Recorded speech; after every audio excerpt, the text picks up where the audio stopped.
하나님 말씀은 마태복음 8장 10절입니다.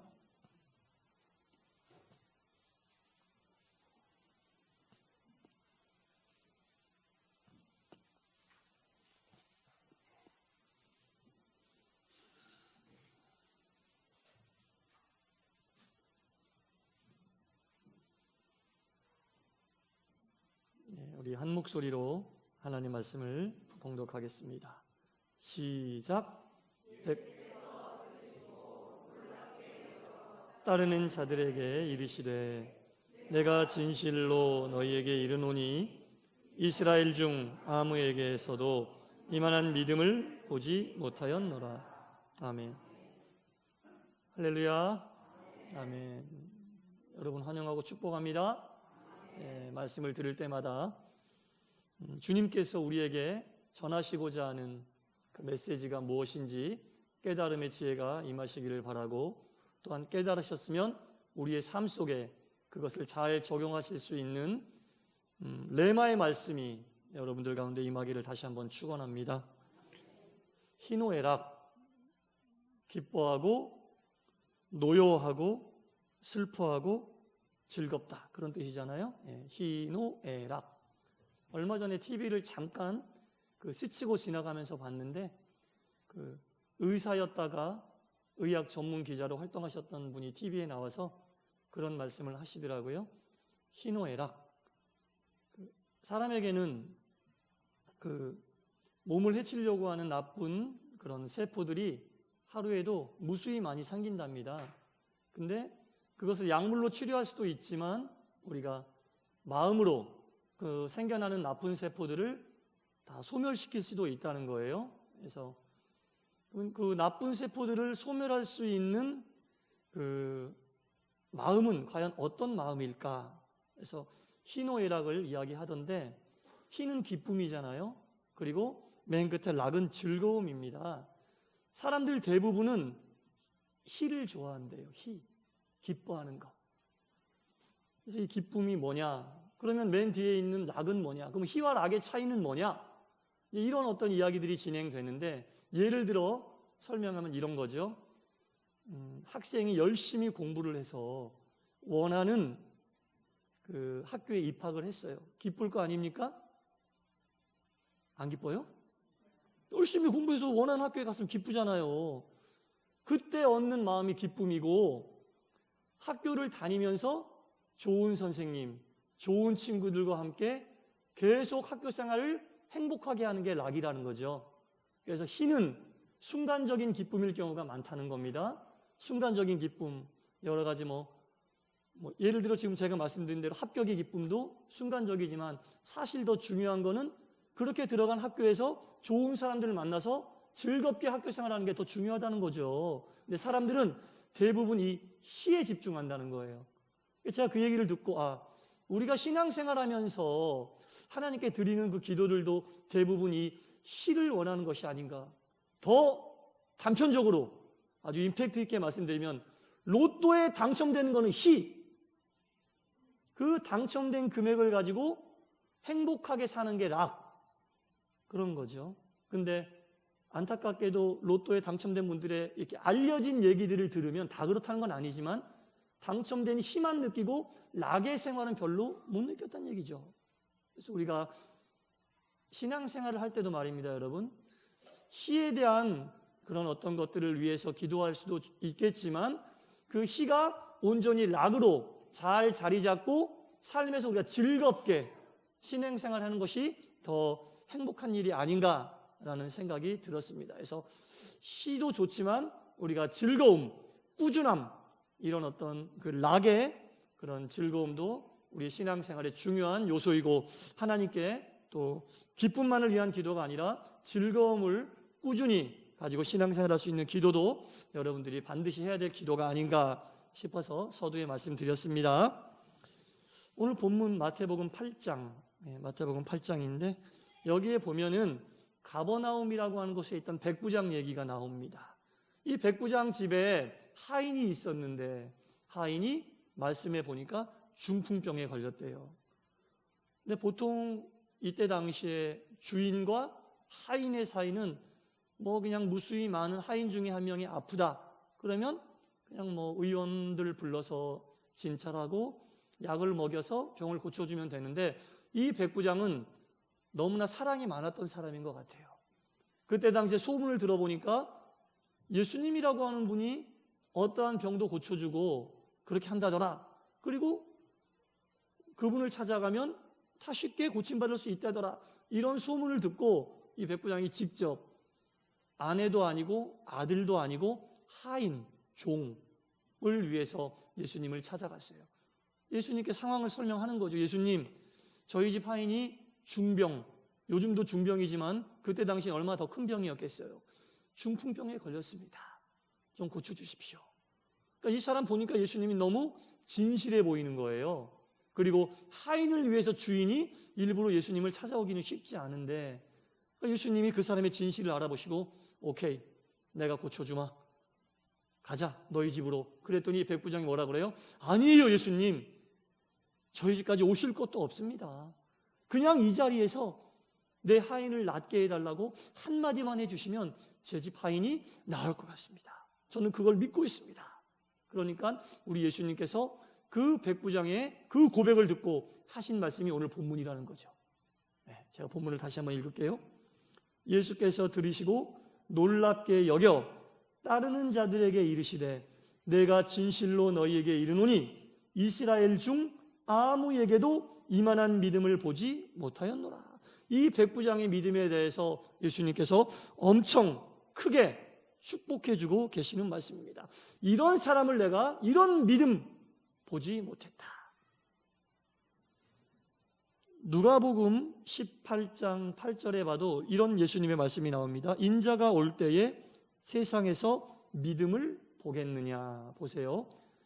오늘 본문에서도 이만한 믿음 가진 사람을 보지 못하였다가 아니라 이만한 믿음을 못 봤다 그럽니다. 이만한 믿음 가진 사람이 아니에요. 이만한 믿음을 못 봤다 그러고, 누가복음 18장 8절에도 인자가 올 때에 세상에서 믿음을 가진 사람을 볼 수 있겠느냐가 아니라 세상에서 믿음을 보겠느냐. 믿음 가진 사람이 아니라 믿음 그 자체를 이야기하고 계시는 거예요. 믿음 자체를. 그러니까 사람을 통해서 우리가 이야기하지 않아도 믿음이라는 것은 눈에 다 훤히 보인다는 거예요. 믿음이라는 것은 믿음을 가진 사람인지 아닌지 눈으로 다 훤히 볼 수 있다는 얘기입니다. 독일의 종교학자 중에 요아임 바흐라는 사람이 있대요. 이 사람이 이 믿음이라는 것을 네 가지 정의로 구분을 했습니다. 믿음의 첫 번째 정의는 궁극성이라는 겁니다. 이게 뭐냐면 피조물과는 전혀 다른 창조주 하나님을 믿는 것이 믿음이다. 피조물이 아닌 창조주 하나님, 궁극적인 존재인 하나님을 믿는 것이 믿음이다. 그리고 믿음의 두 번째 특징은 전체성. 이게 뭐냐면 만약에 피조물이 궁극적인 존재인 하나님을 만나게 되면 그 피조물의 삶의 부분이 아니라 전체의 그 하나님의 능력이 임하게 된다. 하나님을 제대로 만나면 이때는 하나님이 그 사람 가운데 나타나고 이때는 안 나타나고, 그게 아니라 하나님의 능력이 전체적으로 그 삶 전체를 주관하게 된다라는 겁니다. 그리고 세 번째는 강렬함. 하나님을 믿는 믿음이 제대로 믿는 믿음이 된다면 인간이 경험할 수 있는 그 어떤 경험보다도 강렬한 느낌이 믿음 가운데 임하게 된다. 어떤 것도 믿음보다 강력하게 사람에게 임팩트 있게 다가갈 수 없다. 그리고 마지막 네 번째는 액션, 행동이라는 거죠. 믿음을 가지고 하나님을 제대로 만난 사람은 어떠한 형태로든 그 믿음이 행동으로 표출되게 되어 있다 라고 이 종교학자가 믿음을 네 가지로 표현했습니다. 요약 정리하자면 제대로 하나님을 만나는 사람은 그 삶 전체에 아주 강력하고 임팩트 있는 하나님의 역사하심이 나타나고 그 마음속에 그 임팩트 있는 그 믿음이 행동을 통해 안 나타날 수가 없다는 거예요. 제대로 된 믿음을 가지고 있는 사람은 어떻게 해서든지 그 믿음이 행동을 통해 나타나게 되어 있다. 그래서 오늘 본문에서 주님이 믿음이 있는 사람이라고 안 하고 이런 믿음을 보지 못했다라고 말씀하신 거예요. 믿음은 반드시 그 믿음을 가진 사람의 행동으로 표현될 수밖에 없다. 사람의 눈으로 보여줄 수밖에 없다라는 겁니다. 그래서 이 내용을 가장 잘 담고 있는 성경에 나와 있는 이야기가 어떤 게 있을까 하다가 고민해 보니까 누가복음 10장에 나오는 선한 사마리아인의 이야기가 딱이다라는 생각이 들었어요. 우리가 잘 알다시피 어떤 사람이 사람들이 안 다니는 인적이 드문 그 산길을 가다가 강도를 만나잖아요. 있는 거 다 뺏기고 그냥 뺏고만 가면 되는데 왜 때려요? 쫓아올까 봐? 때리고 흉기로 그 사람을 해하고 이제는 그 사람이 가만히 누워서 죽을 시간만 기다리고 있는 거예요. 그때 그 자리에 몇 명이 지나갑니까? 3사람이 지나갑니다. 첫 번째 제사장, 두 번째 레위인, 세 번째 사마리아 사람. 우리도 알다시피 여러분, 제사장과 레위인은 그때 당시에 성전에서 하나님의 일을 감당하고 있었던 사람들이거든요. 이 두 사람은 어떻게 됩니까? 그냥 지나가는 거예요. 그리고 세 번째 사마리아인은 이 쓰러진 사람이 유대인이었는데 유대인이 이방인의 피가 섞였다고 짐승처럼 여겼던 그런 사람이거든요. 이 사마리아인이 이 쓰러져 죽어가는 사람을 위해서 포도주를 상추에 붓고 응급처치를 한 후에 가까운 마을 여관으로 데리고 가서 치료를 해주다가 그 다음 날까지 이 사람이 차도가 보이지 않으니 여관 주인에게 자신이 가지고 있는 돈을 주면서 치료해줘라. 혹 더 치료가 필요하면 치료해줘라. 내가 돌아오는 길에 그 값을 치르겠다. 이 이야기가 선한 사마리아인의 이야기 아니겠습니까? 여러분, 믿음은 어떻게 된다고 말씀드렸어요? 반드시 행동으로 표현되게 되어 있다고 말씀드려요. 제대로 하나님을 믿고 그 제대로 하나님의 믿음이 사람에게 임하게 되면 사람 삶의 전체를 주장할 수밖에 없고 그 제대로 된 믿음이 아주 강력한 경험이기 때문에 하나님에 의하여 그 모든 믿음이 행동으로 표출될 수밖에 없다고 말씀드렸잖아요. 앞에 지나갔던 레위인과 제사장은 안타깝게도 온전한 믿음의 사람이라고 보기 힘든 행동을 하고 있습니다. 그러나 선한 사마리아인의 이 행동은 그것으로 보아 제대로 믿음이 자리 잡고 있는 사람이라고 여길 수가 있습니다. 아니, 어떻게 그거 하나 보고 우리가 그 사람이 믿음의 바른 사람인지 알 수 있겠어요? 라고 의문을 가지고 있는 분도 있을 수 있겠지만 이렇게 한번 생각해 보면 될 것 같아요. 여러분, 사람들 중에는 평소에는 정말 이기적이고 자기 중심적으로 살다가 사람들이 많이 모인 곳에 가든지 아니면은 자신의 이름을 알릴 수 있는 공간에 가면 그렇게 이타적인 사람으로 변하는 사람들이 있어요. 그리고 막 듬뿍듬뿍 기부금도 내고, 그게 뭐예요? 많은 사람들이 자기를 알아주기 바라는 모습으로 선을 행하는 거잖아요. 자, 말씀드렸습니다. 근데 선한 사마리아인이 믿음의 행동을 한 그곳을 한번 생각해 보세요. 아무도 안 다니는 인적 드문 산골이라고 말씀드렸죠. 거기는 만약에 이 선한 사마리아인이 제가 방금 말씀드린 그런 종류의 사람이었다면 그런 선한 행위를 했겠습니까? 하지 않았을 거라고요. 왜? 자기를 높여줄 사람도 없고 자기의 그 행동에 찬사를 보내줄 사람도 아무도 없어요. 그런데도 이 사람은 죽어가는 사람을 위해서 자기의 모든 것들을 헌신해서 살려내려고 노력하는 모습을 보이잖아요. 안타깝게도 앞에 지나간 두 분은 혹시 그 주변에 사람들이 있었으면 어떻게 행동했을지는 모르겠습니다. 그러나 오늘 우리의 이야기의 핵심은 세 번째 지나간 사람이기 때문에 이 사람은 평소에도 믿음의 마음을 가지고 이타적인 삶을 살고 다른 사람들을 위해서 헌신하는 삶을 살았다는 것이 저는 확실하다고 생각을 합니다.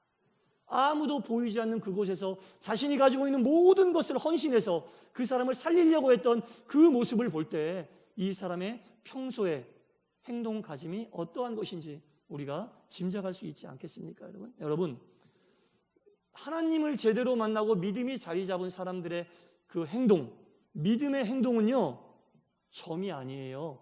선이에요, 선. 어떤 곳에 가서는 그런 행동을 해서 점을 탁 찍고 그렇지 않은 곳에서는 그냥 아무렇지도 않고 또 그런 행동을 해야 될 곳에 가서는 또 점을 탁 찍고, 그것은 정말 하나님의 믿음이 그 사람에게 임한 것이 아니라는 거죠. 언제 어디에서나 오늘 이 이야기에 나오는 선한 사마리아인처럼 아무도 지나가지 않는 그 산골에서도 믿음의 행동을 행해야 될 때면 서스럼 없이 그 행동을 행함으로 하나님을 믿는 사람의 마음을 온전히 행동으로 보여줄 수 있어야 된다는 겁니다. 여러분, 그리스도인의 행동은 점이 아니라는 것을 우리가 분명히 알아야 됩니다. 언제 어디서 어떤 곳에서라도 하나님을 믿는 사람으로서, 진실한 그리스도인으로서 행동을 이어갈 수 있는 그러한 사람이 정말 믿음의 사람이라는 겁니다. 아멘. 요즘에 한국 교회가 코로나 때도 심해진 것 같아요. 한국 교회가 성도들이 세상 사람들로부터 좋은 이야기를 별로 못 듣고 있잖아요. 그것은 우리도 모르는 사이에 그리스도인으로서 나타내야 될 행동과 그런 믿음의 행위들이 선이 아닌 점으로 하고 있다고 세상 사람들이 보고 있기 때문에 그래요. 그리스도인들은 자기들끼리 모여 있을 때 아니면 다른 사람들이 있을 때 그런 행동을 한다고 세상 사람들이 보고 있기 때문에 우리를 안 좋게 보는 이유는 딱 그거 하나인 것 같습니다. 그래서 우리가 이 험한 시대를 살아가면서 정말 더욱더 그리스도인으로서 빛을 비추고 소금으로서의 맛을 우리가 보여줘야 될 이 시기인데, 제가 이 설교를 준비하면서 저도 참 개인적으로 회개를 많이 하면서 그런 어떤 생각들을 해봤습니다. 점이 아닌 선으로서 행동을 하는 그리스도인으로 우리가 산다면 믿지 않는 사람들이 우리를 볼 때에 생각을 좀 달리할 수 있겠구나. 선한 사마리아인처럼 아무도 나의 행동에 찬사를 보내줄 사람이 없다 할지라도, 아무도 나의 행동을 지켜보는 사람이 없다 할지라도 교회가, 그리스도인이 무엇을 어떻게 해야 될지를 정확하게 보여주고 있는 장면이 아닌가라는 생각을 해봅니다. 여러분, 믿음은 반드시 눈에 보입니다. 믿음은 반드시 눈에 보이고 하나님께서 제대로 된 믿음 위에는 그 믿음을 반드시 행동으로 표출할 수밖에 없는 그런 모습으로 우리에게 믿음을 주신 것입니다. 그래서 우리가 더욱더 이 시대 속에서 주님이 우리를 보실 때에 이만한 믿음을 보지 못하였다는 그런 말씀을 우리를 보고 하셨으면 정말 좋겠다는 생각이 들었습니다. 그래서 여러분도 다 알고 있는 이야기지만 우리가 미루어 짐작한 이 선한 사마리아인의 평소의 생활과 같은 생활이 우리의 삶 속에서 온전히 나타날 수 있기를 간절히 축원합니다. 우리의 모든 삶은 점이 아닌 선이라는 사실을 우리가 알고 있어야 됩니다. 선한 사마리아인처럼 사는 사람들은 주님께서 우리에게 주신 믿음, 주님께서 우리에게 주신 생명을 참으로 소중하게 생각하는 사람이에요. 주님께서 우리에게 주신 믿음을 소중하게 생각하지 않으면 아무도 없는 곳에서 그런 선을 베풀 수가 있겠습니까? 그러지 않겠어요, 여러분? 근데 주님께서 우리에게 주신 이 믿음을 소중하게 생각한다는 것이 어떤 것이냐면은, 주님께서 우리에게 주신 믿음은 다른 말로 하면 복음이라고도 이야기할 수 있거든요.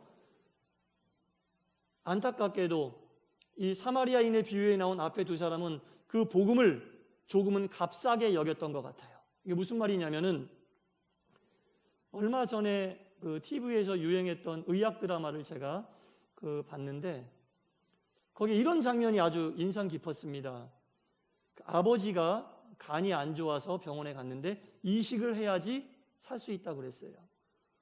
근데 자녀가 아버지에게 이식해 주기로 결정하고 이식 수술을 잘했습니다. 자녀가 자기의 생명을 나눠준 거 아닙니까? 그 간 이식 수술은 주는 사람도 받는 사람도 모두 다 목숨을 걸고 해야 되는 큰 수술이라고 그러더라고요. 근데 아들로부터 간을 이식받은 이 아버지는 새로운 생명을 얻게 된 거잖아요. 그러면 어떻게 살아야 돼요? 그 간을 이제 더 이상 상하지 않게 하기 위하여 먹고 마시는 것부터, 생활 습관부터, 아주 내 생명이 아닌 아들의 생명이 나를 살리려고 내 아들이 목숨까지 왔다 갔다 하면서 나를 살렸는데, 그 다음부터 삶은 정말로 이 간을 지키기 위해서, 건강한 삶을 살기 위해서 그렇게 살려고 마음 먹는 게 생명을 나눠준 사람에 대한 그 가치를 귀하게 여기는 거 아니겠습니까?